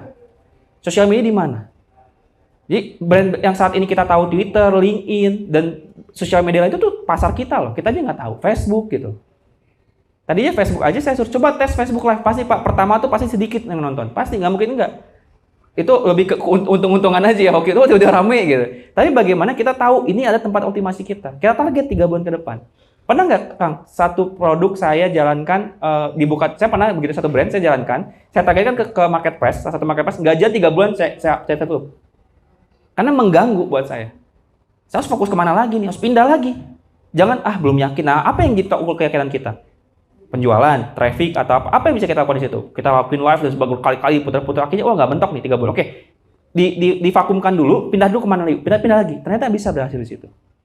Jadi organik cari konten tuh penting banget, karena ya kalau umumnya kan konten is king ya, maksudnya konten itu segalanya. Makanya kenapa live streamer juga laku gitu kan? Kenapa laku ya? Karena tadi ngomongin konten, gitu Pak. Jadi pertama produknya dulu, apa yang bisa dikembangkan dari produknya, yang membuat orang berbeda. Karena hal yang sedikit berbeda pun itu suatu hal yang interest. Kayak tadi buka parfum wangi, wanginya beda, itu jadi nilai plus kita juga. Orang jadi punya experience. Itu kita kasih bibitnya juga, dikasih apa lagi, itu experience banget. Terus udah gitu, behavior customer-nya seperti apa, itulah baru kita membuat konten. Karena kalau misalnya dalam branding ya, saya juga ada, kalau kita materi branding gitu ya, hal pertama brand itu dibangun adalah purpose-nya Pak. Tujuan kita ada buat apa? Dan tujuan kita buat apa bukan soal produk, tapi soal value. Kita hadir untuk membuat orang lebih percaya diri. Kita hadir untuk membuat kita nyaman. Kita hadir untuk sahabat kamu. Kita hadir buat jadi apanya kamu. Itu menjadikan kegiatan tadi, loyal customer, supaya jadi komunitas. Ya, bangun dulu Pak brandingnya. Tujuan kita ada apa ya? Tujuan kita ada apa ya? Karena produk kita terbaik lah udah. Kalau ngomongin soal produk, itu persaingannya susah. Kita tahu kayak iPhone lah. Kalau ngomongin produk, itu terbatas banget. Nggak punya SD card. Ya nggak? Keterbatasannya nggak punya SD card. Terus bayar lagi, segala bayar gitu. Produk aplikasi. Kenapa bisa laku? Karena dia ngejual bukan soal produk doang, tapi ngomongin tentang value-nya. Padahal kalau ngomongin produk Android, megapiksel aja sampai 100 megapiksel gitu ya. iPhone cuma 12 megapiksel gitu kan. Tapi kenapa nyampe sekarang masih ada isu ngomong foto dong, pakai apa? Pakai kamera bagus iPhone. Padahal kan Oppo aja 100 megapiksel gitu kan, lebih gede itu angkanya lebih besar, tapi nggak ada, ya kata main value, main experience, main feel jadinya. Gitu. Kenapa iPhone jadi pengen sampai, nah ini pentingnya Pak. Produk itu yang saya bilang tadi bukan soal kebutuhan doang, tapi inspirasi. Kita tahu ya, kita semua tahu mungkin teman-teman. Mungkin kita pun sebagai customer-nya. Ketika kita beli produk, terkadang kita nggak punya uangnya juga, tapi kita mau ngupayain buat beli loh. Ya nggak? Mau beli iPhone, nggak punya duit, gimana ya? Udah nabung dulu, minjem dulu atau gimana? Sampai kayak gitu loh, sampai ada orang kayak gitu loh. Dan itu makanya kenapa sistemnya Shopee Pay Later, kita harus ngomongin ini, kita harus tahu juga, itu masih laku sampai sekarang. Kenapa? Karena banyak orang yang pengen mengupayakan. Walaupun nggak punya duitnya, kasarnya kayak gitu loh. Bukan berarti kita nyuruh mereka pay later ya, tapi maksudnya mengupayakan mereka untuk membeli di kita, memilih untuk kepada kita gitu. Makanya kenapa ada sistem product launching? Untuk membuat orang mengupayakan mereka untuk membeli produk di kita, nggak ada lagi fokus kemana-mana. Karena nggak semua produk itu soal kebutuhan. Tapi kita kadang produk itu adalah hal yang bisa kita inspirasikan. Mereka pengen, mereka butuh. Cepat atau lambat, produk-produk yang udah kita kenal, kita punya loh ujung-ujungnya. Gitu. Contoh brand fashion yang kemarin di New York rame apa? Erigo. Lama-lama kita bisa beli juga loh ujung-ujungnya. Bahkan saya pernah survei, siapa yang udah pernah beli Erigo? Saya padahal belum pernah beli. Kenapa? Karena tahapan tadi. Terinspirasi untuk beli, padahal bahannya nggak bagus, bisa jadi kayak gitu. Makanya kalau udah ngomongin kualitas produk apalagi di fashion, kita pasti kalah saing, Pak. Karena keterbatasan budgeting juga kan. Kalau kita bentuknya holding, company gitu ya, korporasi, corporate gitu ya, tentu punya budget yang besar untuk ngomongin riset produk. Tapi kalau kita sebagai UMKM, produk baru, pasti persaingannya besar banget tuh. Makanya jangan naikin produk. Makanya brand value pertama, purpose-nya adalah bukan soal produk, tapi soal kenyamanan value personality kita sama customer. Baru kesananya kita di scale up, meningkatin kualitas produk, meningkatin apa semua. Makanya kalau di tim SDM juga, sama saya dibikin tadi, HJP, HPP, margin berapa, OPEX-nya berapa. Jangan sampai udah kita ngasih biaya operasional besar, masih ngiklan, wah salah. Nggak kayak gitu caranya. Gitu. Jelas ya, Pak? Jelas. Oke. Boleh kalau ada mau tanya lagi silakan atau kurang. Oke, silakan. Terima kasih semuanya. Ya. Kak Aldi, saya ingin bertanya mengenai konten organik. Itu konten organik untuk saat ini, beberapa tahun ini saya perhatikan di 2 tahun ini, memang dari Instagram itu algoritmanya sedikit berbeda gitu ya. Saya coba untuk bikin konten organik itu, likersnya mungkin sedikit berkurang. Bahkan yang dulu bisa sampai ribuan, sekarang tuh untuk mencapai ratusan pun juga itu sulit. Bahkan yang sampai miris banget tuh hanya 60, 50 gitu ya. Kita udah berusaha menyesuaikan maunya customer, mungkin customer inginnya foto OOTD itu biasanya lebih bagus gitu ya, dibandingkan hanya foto katalog biasa seperti itu gitu. Nah, bagaimana sih kita mengoptimasi itu gitu ya? Saya coba untuk pay traffic gitu ya dengan boost di Instagram gitu ya, tapi hasilnya tidak signifikan gitu kan ya. Dan itu yang saya terjadi itu biasanya seperti itu. Nah, kira-kira itu yang pertama. Yang kedua mengenai live streamer. Apakah itu live streamer itu saya di image saya itu identiknya itu dengan produk-produk yang harganya mungkin di bawah range 500, 300 atau 700 ribu gitu. Apakah untuk produk premium itu sesuai dengan targetnya atau tidak? Oke, siap. Oke, bagus pertanyaannya ya. Oke, saya jawab yang pertama dulu. Ngomongin tentang algoritma, ini saya juga kayak tadi saya mau optimasi di sosial media. Bagaimana kunci saya kejar orang-orang dalam ini gitu. Saya ketemu, misalnya saya kenal sama relasi orang dalam TikTok, saya kenal sama orang Facebook, saya kenal sama siapa, dicari sama saya supaya saya dapat referensi tadi ya. Nah, ngomongin tentang Instagram, kita akan ngebahas tentang TikTok juga. Ngomongin Instagram, betul, algoritma udah berubah sekarang. Makanya salah satu cara buat optimize adalah pakai Reels. Tapi matriksnya, target dari Reels itu bukan visit, rekan-rekan, bukan follow. Bahkan kalau kita melakukan iklan di mobile device, Reels itu nggak bisa naikin follow, walaupun aktualnya ada follow, ya aktualnya nambah follow, tapi kita nggak bisa ngeliat. Baik lagi kita selalu angka. Makanya kalau ngomongin organik algoritma, udah namanya udah algoritma, udah ngomongin matematika. Kalau kita nggak pinter ngitung, kita kan pernah tahu ukur berasal kita dari mana. Makanya kalau saya tahu nih, Reels itu menjadi sebuah nilai peningkatan reach yang besar karena tujuannya reach. Gimana cara dia buat visit sama follow? Saya bikin di caption ataupun di visual akhirnya suruh follow. Nah itu bisa membantu. Kita ngomongin organik dulu ya, nggak ngomongin ini dulu. Terus udah gitu apa lagi? Nah ini penting, bukan berarti gini teman-teman. Misalnya saya jual brand fashion, tapi karena target audiens saya adalah anak muda, saya ngomongin tentang anak muda terus. Ya boleh, tapi harus ada produk-produknya juga. Dibikin presentasi kontennya, gitu. Jangan sampai 100% ya tentang edukasi terus, karena kita brandnya bukan edukasi, ya enggak? Brand fashion. Nah dibikinkan seperti itu. Tapi baik lagi ngomongin Reels itu bagus banget. Ya, kalau saya bilang itu bagus, tapi ya baik lagi testing. Kita harus testing terus bagaimana caranya. Tapi untuk meningkatkan visit dan follow-nya, bikin captionnya. Jangan lupa follow atau apa follow. Bahkan saya nggak nutup ya. Nyampe sekarang ada satu brand yang saya pegang, itu setiap mau launching pasti pakai giveaway. Giveaway pasti ada. Buat naikin engagement aja, naikin like atau satu produk doang. Buat komen di bawah yang untuk naikin produk, bikin kayak gitu. Memang jadinya kayak apa ya? Ngakalin tanda kutip, karena nggak lagi penjual, tapi itu ningkatin engagement aja. Secara presentasi si Instagram kita atau akun kita semakin besar. Contoh lagi, kita tahu sama-sama kalau feed Instagram itu buat visitor, story itu follower. Jadi story itu tuh follower, feed itu yang buat visitor. Saya dibikin ini juga, ini trik saya. Di story itu, saya tuh udah bikin konten setiap hari story-nya gimana. Bahkan story itu, kalau saya nggak perlu nunggu 24 jam teman-teman. Karena saya nggak perlu. Buat apa saya nunggu story 24 jam? Karena saya punya kebutuhan. Misal gini, saya post kan jam 11, saya post di story buat ningkatin follower saya untuk lihat di view story saya banyak. Misalnya ada 1000 follower, naikin minimal 100 sampai 200 orang gitu. Karena memang presentasi algoritma Instagram itu nggak bisa nyampe dari 10% sebenarnya dari follower kita. Nah, di situ caranya adalah hari ini saya post jam 11, jam 4 sore saya post lagi, sebab jam 11 saya matiin aja, ngapain 24 jam. Jam 4 saya penting punya info lagi. Supaya selalu fresh sebagai story pertama. Nah, hal kayak gitu kan mindset, ya enggak? Kita harus bisa optimasi. Kan buat apa nunggu 24 jam? Emang ada orang di 24 detik 23 jam lebih 50 dan ngelanjut story kita udah ketemu sama story orang? Atau kita deh sekarang tanya, pernah nggak teman-teman karena semua sekarang lihat Instagram, lihat story sampai ujung? Next sampai mentok gitu, jarang banget gitu, ya enggak? Paling pas lagi bosen-bosennya banget gitu, nggak ada kerjaan, bosen, nggak ada waktu, sampai next ini story saya mantap, udah habis ya story kita gitu. Kenapa? Faktanya mereka melihat 5-10 pertama doang. Nah, pertanyaannya adalah mengoptimalkan kita story di 10 pertama gimana? Ya selalu mematikan story yang udah lewat, mau story baru. Buat refresh nanti di awal lagi. Nah, hal seperti itu harus diperhatikan. Nah, untuk organik, baik lagi, keterbatasan Instagram memang di Reels aja. Kalau nggak Reels adalah carousel.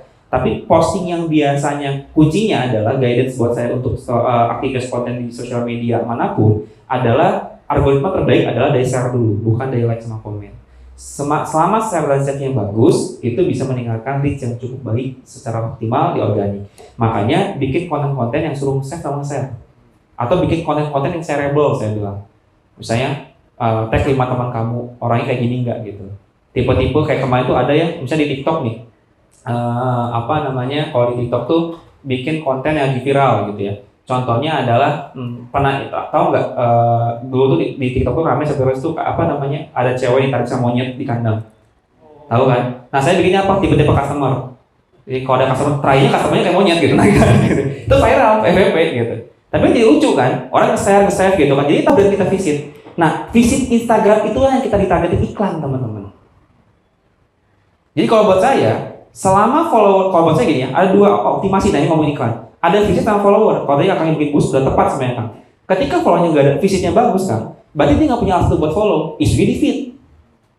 Baik lagi, feed itu buat di visitor, bukan buat yang follower. Jadi ketika dia ngunjungin, dia mungkin nggak menarik sama kontennya kan, makanya dia nggak follow. Tapi visit tinggi, berarti kontennya membuat dia tertarik untuk visit. Tapi nggak ngebuat dia follow karena kontennya nggak bagus. Oke? Nah, ketika visitnya bagus ribuan, kita ditargeting kan orang-orang yang nggak pernah visit.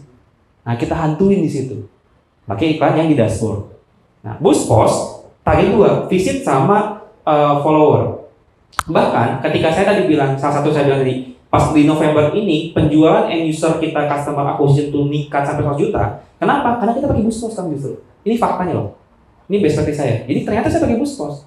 Budget boost post saya itu sekitar 2-3 jutaan. Nah, sekarang saya target lagi, seminggu 1 juta minimal. Berarti sebulan 4 juta minimal. Kenapa? Karena berhasil ternyata. Berarti ada konten yang saya temukan secara formula winning buat saya boost post berkali-kali. Bahkan saya tahu nih Kang, ketika posting ini nggak berlaku ya, bisa jadi nggak berlaku. Saya pernah di satu brand, saya posting pakai boost post, ningkatin follower sampai 100, padahal cuma ngeluarin 100.000 misalnya. Pas saya reboost lagi gagal, nggak bagus. Oh, asli saya brand ini produk kontennya nggak berhasil untuk di-reboost. Cari lagi konten yang sama seperti itu. Tapi ingat, perhatikan, ini saran saya, boost post hanya untuk feed, jangan pakai reels. Kenapa? Reels hanya meningkatkan reach aja sama engagement, nggak ngomongin tentang visit dan juga follow. Kalau target kita buat naikin visit, kalau target kita untuk naikin follow, maka gunakanlah boost post untuk postingan feed saja. Story boleh, postingan boleh, hanya saja nggak boleh video reels. Karena matrixnya tidak ada. Bukan berarti nggak ada naikin follow ya, tapi baik lagi kalau saya percaya sama angka. Kalau ada angkanya ada, ya itu hasilnya, datanya konkret. Nah itu jadi cost per follow saya, cost per visit saya dibuat seperti itu. Jadi boost post tepat. Beberapa brand justru, bahkan saya tuh sampai riset dulu, zaman dulu tuh sampai cari orang yang di workshop iklan itu mengangkat boost post. Karena nggak mungkin, logika ya, buat apa ada iklan di mobile kalau nggak sustain buat mereka-nya? Pasti matiin dong. Karena masih ada. Siapa ini formula buat saya cari, ternyata ada yang melakukan boost post. Bahkan tadi yang Bapak yang bisa ngomong optimasi di awal brand, bisa pakai Buspos dulu. Bahkan saya pernah lihat satu orang tuh Buspos bisa sampai jutaan satu bulan buat Buspos, satu postingan aja. Maksudnya sistemnya per minggu beda-beda post. Post ini ganti lagi, post ini ganti lagi, post ini ganti-ganti terus sampai dapat formulanya. Oh berarti kedepannya posting kayak gini dibikin. Bahkan kita bandingin. Bahkan di review weekly meeting itu sama kita dibandingin konten satu minggu yang organiknya bagusnya berapa, yang iklannya berapa, dibandingin. Kalau organiknya bagus, iklannya bermasalah, iya kan? Karena optimasi. Ya enggak? Harus meningkatkan dong, bukan meningkatkan. Oh, berarti bermasalah di kontennya, di iklan target audiensnya. Tapi kalau sebaliknya wajar.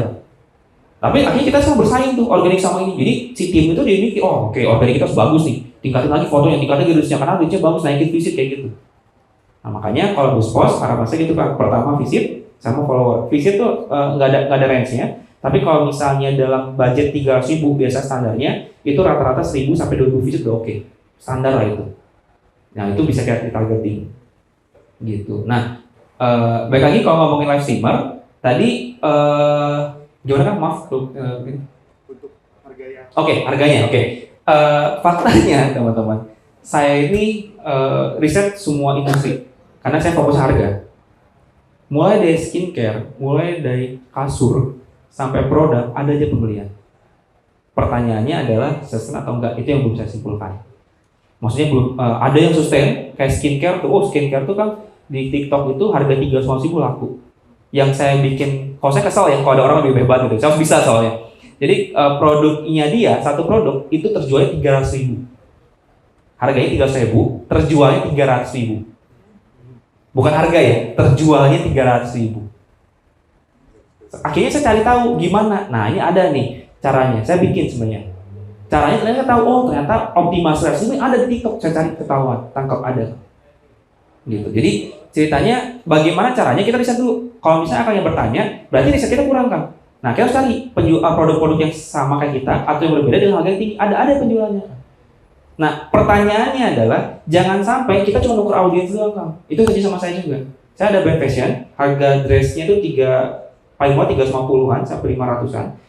Penjualan ada kan? Tapi ternyata dia pelimpahan dari Instagram kita. Buat apa? Pindah-pindah doang. Yang untung adalah mereka, karena dapat audiens. Nah makanya caranya optimasi dijaga. Di IG nggak saya kasih tahu TikToknya. TikToknya jalan sendiri. Ada penjualan ada. Gitu. Jadi kalau dibilang ada. Sustain kita belum bisa memastikan sustain. Tapi kalau ada aja penjualan ada aja. Tinggal tadi penentuan dari maksimal 3 kan. Waktu, produk, sama talent. Jadi, makanya satu hari 12 jam misalnya, per 3 jam itu ganti sama 4 orang satu hari. Kita bikin kayak gitu. Ternyata udah 4 orang berhasil, penjualan jam 1 siang misalnya, atau jam malam penjualan bagus. Talent yang di jam malam pindahin ke pagi, penjualannya bagus, berarti talentnya bagus. Nah itu yang jadi challenging kita ya, ngomongin tersebut talent itu dijaga banget, aset kita juga soalnya. Tapi kalau apakah dari BKG ada, kasur juga ada yang penjualan kasur, skincare ada, HP, iPhone semua ada di TikTok sekarang. Hanya saja apa, TikTok baru kan. Sehingga secara industrinya masih banyak mencari tahu. Makanya tadi ada Indonesia Summit kemarin 2 hari itu. Jadi menjalankan tadi, udah kita bikin namanya itu multi channel network. Jadi dia bikin channel-channel multiplay-nya itu tentang talentnya, live streamernya, content creatornya, influencernya, afiliasinya. Nah coba kan tes afiliasi dulu aja. Naikin afiliasi, tawarin di TikTok ataupun kalau sekarang nggak ada ya di TikTok ditawarin di situ. Tapi apakah oke sampai sekarang itu adalah sebuah formula terbaik yang memang bisa meningkatkan penjualan. Hampir rata-rata brand fashion yang saya pegang dan sering ke orang-orang yang punya brand fashion, peningkatan penjualan mereka adalah di TikTok, bukan di Instagram. Seperti itu. Coba Bang, silakan kalau ada yang lagi.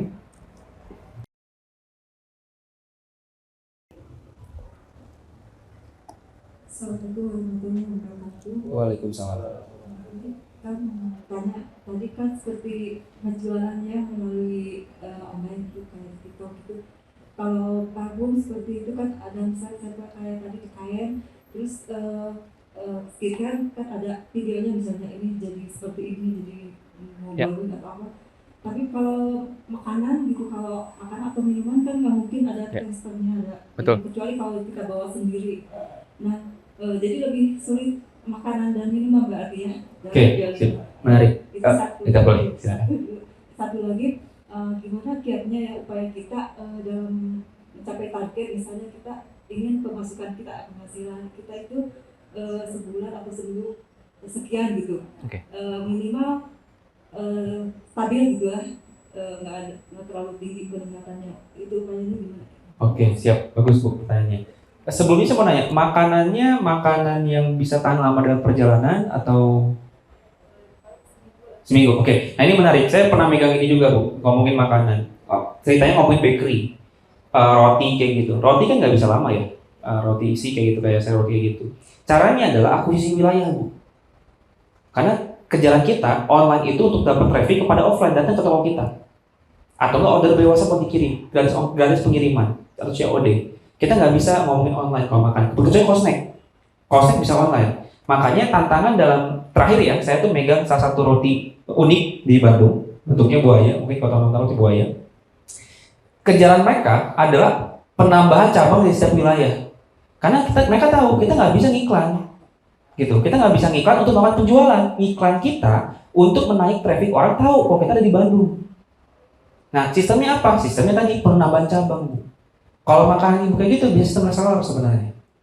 Nah, caranya apa? Ya bikin testimoni, pencapaian atau apa, di-blast iklan buat join mitra, join reseller. Nah, itu bisa tambah-tambah. Ada juga di, saya lupa, Lampung, di Lampung itu sama. Bahkan di Lampung itu, si kuenya gitu ya, makan kuenya, ini makan berat atau makan ringan, Bu? Makan ringan ya. Dia tuh sampai targetnya dan ke rumah sakit, Bu. Jadi targetnya adalah ke orang-orang yang koas. Karena tahu rumah sakit itu tempatnya orang-orang koas. Kalau kita bisa Sadikin misalnya, tempatnya luas gitu. Kita buka tempat di situ. Memang modalnya harus di tempat offline, Bu. Karena titik-titik itu yang mengambil gitu ya, mengambil customer di sekitarnya, Bu. Karena sistemnya makanya kita nggak bisa ngirim. Saya udah tes, Bu. Bahkan saya sampai tes pengiriman loh. Misalnya waktu itu ada di dekat Solo itu daerah sana. Itu nggak bisa ngirim ke Bandung, susah karena belum keterlambatan kurir dan itu nggak bisa. Udah kayak gitu nggak usah dipaksain karena udah faktanya keterbatasan soal jarak kan. Salah satu solusinya kita buka di beberapa titik. Oh kita nggak punya modal kan di beberapa titik. Ya udah caranya ada sistem reseller, Bu. Gitu. Cuma tantangannya tadi pengirimannya gimana? Bisa produk mentahnya gitu atau gimana gitu ya buat menjaga di tempatnya mereka. Tapi sistem titik-titik. Nah nanti kalau ngomong iklannya kita posisi wilayah. Di Bandung sekitarnya kita iklankan, minatnya apa ditarikin. Nah kemarin baru terakhir nih, kemarin kita ngiklan ceritanya, coba target untuk 50 orang yang chat pesan WhatsApp kita. Ternyata 31 yang pesan WhatsApp. Nah itu kan database, Bu. Walaupun dia nggak beli, nggak apa-apa, yang penting ngechat dulu aja, Bu. Nah kita follow up nanti, Kak mau nggak aku kirim? Gitu. Sekarang lagi ada garis ongkir pengiriman loh, mumpung waktunya cuma 1 minggu, bikin urgensi, Bu. Kak mau nggak bikin testernya nggak usah kita kasih aja, tapi nanti COD. Gitu. Atau dibikin seminar atau apa atau pertemuan atau seperti apa atau bikin porto. Ini lucunya ya, roti buaya ini nanti ibu juga mungkin bisa kasih customer behavior ya. Roti buaya customer behavior apa kira-kira? Biasanya orang makan roti buaya buat acara apa? Sunatan. Kita kerjasama sama Dr. Seno. Nah begitu, B2B. Jadi kalau nanti ada orang sunat, kita dapat promo. Nah Pak, bahwa anaknya disunat, kita ada promo nih. Roti buayanya bisa dibeli diskonnya segini. Menarik gitu. Nah kalau kita nggak tahu customer behavior, kita nggak pernah tahu caranya seperti apa, ya nggak? Nah kerjasama dengan hal seperti itu, sama kayak di Lampung, kita buka di rumah sakit. Kenapa? Karena mereka tuh suka, ternyata kebiasaan di Lampung juga makan snack kue-kue gitu, Bu. Dibuka di situ banyak trafficnya. Pertanyaannya adalah ketika kita buka, gimana caranya mengoptimasikan, mengakuisisi rumah sakit itu untuk beli tempat kita iklan baru di situ, Bu. Kasih brosur, kasih apa? Gitu ya. Jadi caranya adalah penambahan titik udah jelas, makanya kayak franchise pun seperti itu. Kedua adalah sistem kemitraan yang dilakukan, reseller, penawarannya seperti apa, silakan bisa dipikirkan dan dikembangkan. Ketiga adalah traffic iklan hanya untuk melakukan sosial media untuk mengunjungi kepada toko diskon misalnya. Nah, follow up-nya di WhatsApp. Gitu. Yang kedua, maaf aku.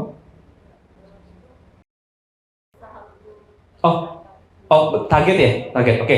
Target faktanya kami itu melihat annual per tahun, Bu. Tahun kemarin gimana? Tahun sekarang gimana? Makanya kayak tadi MBR nih kita, November. Kang Dewa tuh suka bilang, November kemarin gimana? Oh, kok November kemarin lebih tinggi daripada sekarang? Ditanya. Oh, kok ini kayak gini naik? Kenapa? Ada isu apa? Ada apa? Kok ini cuma gini doang? Nah, sebenarnya kalau untuk pertama kali kita belum punya target sebelum-sebelumnya, itu adalah target kepada apa yang kita bisa sanggupin dulu aja.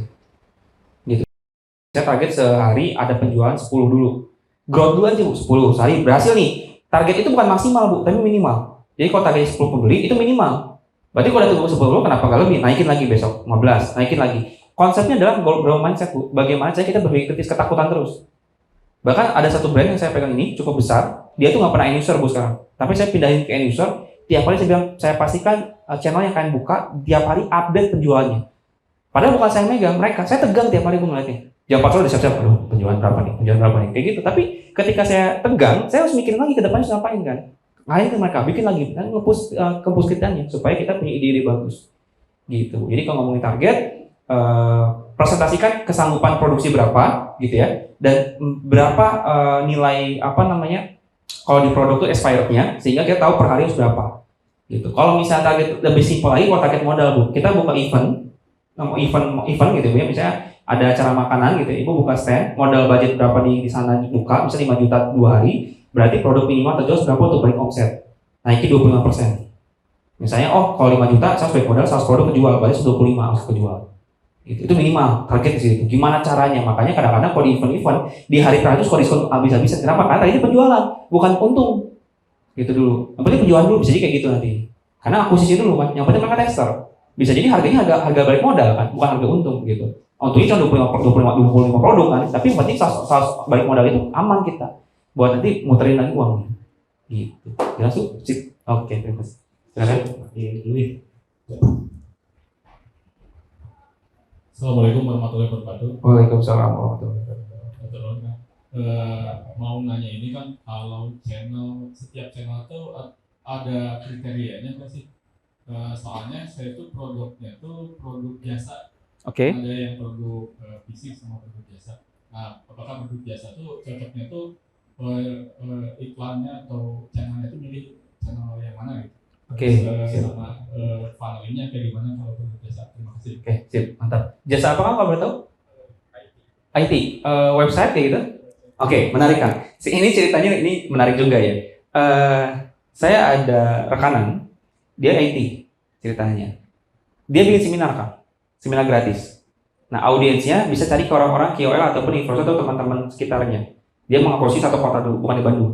Dia mengapresiasi bikin seminar, terakhir di seminar kasih penawaran harga IT-nya. Nah, terus diangkat isu IT itu apa? Contoh nih, kayak kemarin ya, ini website berarti kan? Website kayak gitu ya. Contoh kayak kemarin itu ada isu tentang Tokotok. Tokotok itu bubar. Beberapa brand itu tuh stres banget karena nggak bisa jualan. Nah, berarti akan harus punya literasi seperti itu. Nah, walaupun emang ada beberapa brand yang diamankan sama Tokotok karena dia punya investasi baru, karena investasinya kabur, Tokotok pergi. Mereka stres, jadi dibubarkan tanggal 20 Oktober kemarin. Nggak bisa jualan 1 minggu. Brand-brand yang saya stres. Wah, gimana Kang? Kita nggak ada jualan. Tugasnya jasa masuk gitu kan. Karena saat itu mereka panik, mereka harus nyari jasa kan. Kita harus gimana mau nggak panik kan? Nah, saya sebenarnya kasih tahu. Kelihatan kan, kalau kita bergantung sama orang yang bubar, kita bubar. Makanya harus punya sendiri. Gimana Kak Cek? Pakai jasa IT. Nah, hal-hal seperti itu harus naikin Kang, karena ujiannya di situ. Pentingnya pembuatan website sendiri. Nanti isunya lebih ke funnel para harga doang. Website yang untuk landing page, website untuk penjualan, website seperti apa, e-commerce bentuknya atau seperti apa, itu bisa dibagi-bagi. Tapi itu ada. Nah, ceritanya si orang ini kebetulan dia punya jasa dan waktu itu saya bantu gitu ya. Saya bantuin ke mereka, ke dia. Nah, dia nanti bikin story-story gitu di Instagram media, di TikTok media, jadi ngeliatin portofolio dia. Karena kalau mau jasa, salah satu testimoni adalah portofolio kita. Biar mereka tuh merasa ada FOMO tadi, ada gengsi kayak, dia kok brand pakai ini sih? Saya juga pengen pakai deh, kayaknya keren nyoba jadinya. Karena lebih ke experience kan. Tapi kalau pertanyaannya jasa IT berpeluang, saat ini udah peluang kan. Hati-hati, udah mulai banyak orang-orang baru nih bikin IT. Saya lihat, ini udah mulai bangun IT. Soalnya memang, karena tadi, faktanya, beberapa website tuh bisa ngedrop karena tadi nggak kuat dari fondasi investnya. Kayak kemarin di Tokotok itu bubar ceritanya tuh. Yang omsetnya dia 100 juta, jadi cuma 100 juta. Bahkan teman jadi 14 juta, gitu, ngeri banget. Karena nggak bisa jualan, karena mereka nggak punya tempat lain. Nah, biasanya lain ke orang-orang punya website. Gitu. Bahkan sampai sekarang ada brand-brand masih menggunakan landing page. Nah, itu yang pertama Kang. Yang kedua apa? Sistem join mitra. Bikin sistem Kang. Bisa seminar, bisa tips, and trick bikin konten, gitu ya, visual. Pentingnya, emang landing page masih laku, masih untuk orang-orang mau join mitra. Nah, itu bisa ngobrol sama ibu tuh tadi. Prospeknya. Jadi landing page buat join mitra. Kan orang harus mempelajari dulu, ya enggak? Nanti call to action ke WhatsApp. Nah, landing page-nya pakai pixel buat retargeting iklan lagi. Ini udah bikin ekosistem tuh. Nah, sistemnya gitu kan, dibangun dulu kebutuhannya apa, urgensinya apa. Perbanyak interaksi, perbanyak riset. Ternyata brand ini kayak gini. Sekarang lagi turun apa, website apa kira-kira rame. Kalau saya dibikin di brand, kalau di materi seperti itu namanya brand guideline.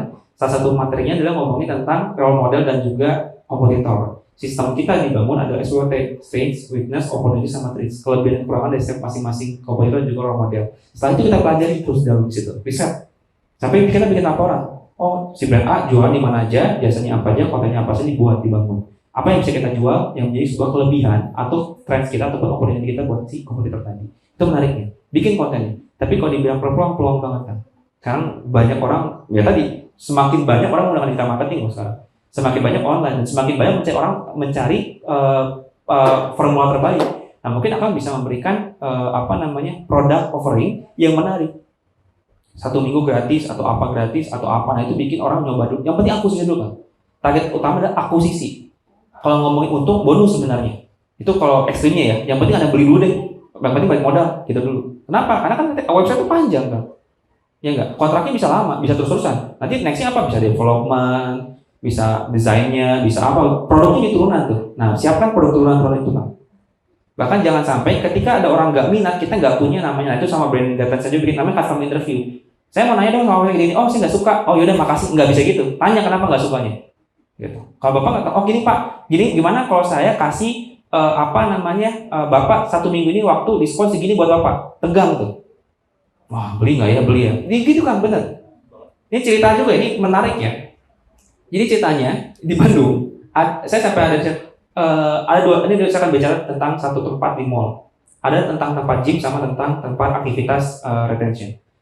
Gym, tempat gym itu mereka tuh ngasih penawaran dengan bikin I1 dulu. Kalau orang nge-gym tuh mikirnya apa? Badan bagus kan? Padahal enggak, yang penting badannya bukan badan berotot, tapi badannya sehat. Pernah nggak? Dia bilang, pernah nggak? Mas-masnya jalan kaki di mall capek. Iya, berarti nggak fit badannya. Karena gym itu bukan buat kita berotot, mas, tapi buat sehat. Oh, insight. Tertarik tuh, bikin. Oke, udah gitu dia bilang lagi, mas kita ada promo setahun produk. Oh mahal nih setahun, iya, tapi bisa berpasangan sama istri masnya, 2 paket bisa gaji murah. Cuman hari ini doang, tegang kan?